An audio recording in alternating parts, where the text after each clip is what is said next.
मैं C S Piyush Goyal और मेरे चैनल में गाइस आपका स्वागत है।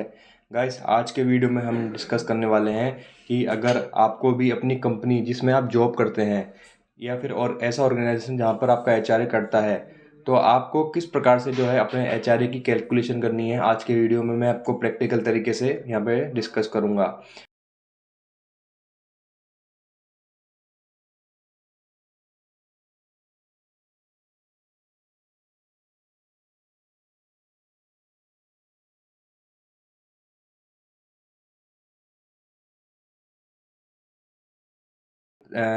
रिसोर्सेज से।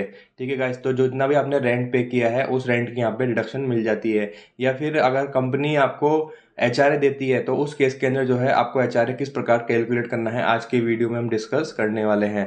तो गाइस अब हम चलते हैं स्क्रीन पे और देखेंगे कि एचआरए को किस प्रकार से जो है कैलकुलेट करना होता है।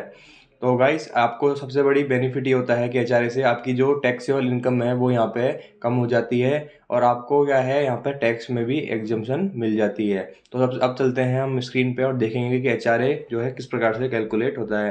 तो सबसे पहले क्या है आपका एक्चुअल एचआरए। सबसे पहले आपको तीन अमाउंट को जो है वो एनुअली कन्वर्ट करना है। सबसे पहला जो है वो आपका रहेगा रेंट, इसके बाद है बेसिक सैलरी और एचआरए।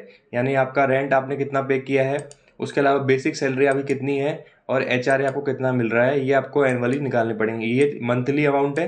अब इनको हमने 12 से मल्टीप्लाई किया तो ये एनुअली यहाँ पर कन्वर्ट हो गए। अब हम जानेंगे कि आपको एचआरए किस प्रकार से कैलकुलेट करना है। तो एचआरए कैलकुलेट करने का फॉर्मूला है एक्चुअल एचआरए कितना है, उसके बाद actual rent minus 10% of basic salary, 50% of basic salary. इन तीनों में से जो भी कम होगा वो आपका क्या है एलिजिबल होगा for the exemption from the total income of the assessee. तो इस प्रकार से जो है आप यहाँ पर एचआरए निकाल सकते हो। तो एक्चुअल एचआरए जो है आपका कितना है यहाँ पर 1,56,000, वो हमने यहाँ मेंशन किया।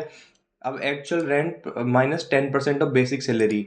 तो एक्चुअल रेंट जो है हमारा कितना है, जैसे मैंने यहाँ पे फॉर्मूले लगाए हुए हैं।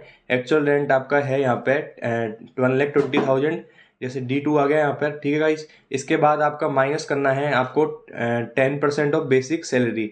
तो आपका बेसिक सैलरी का जो भी 10% है वो आपको यहाँ पर लेस करना है, तो यहाँ पर ये अमाउंट निकल के आएगा। उसके बाद आपको लेना है 50% ऑफ बेसिक सैलरी। तो इन तीनों में से जो भी आपका लोअर होगा this is called the HRA, जो कि आप अपनी टोटल इनकम है उसमें से लेस कर सकते हो और अपनी जो टोटल जो टैक्सेबल इनकम है उसको कम कर सकते हो, जिससे कि आपका जो टैक्स है वो यहाँ पर कम निकल के आएगा।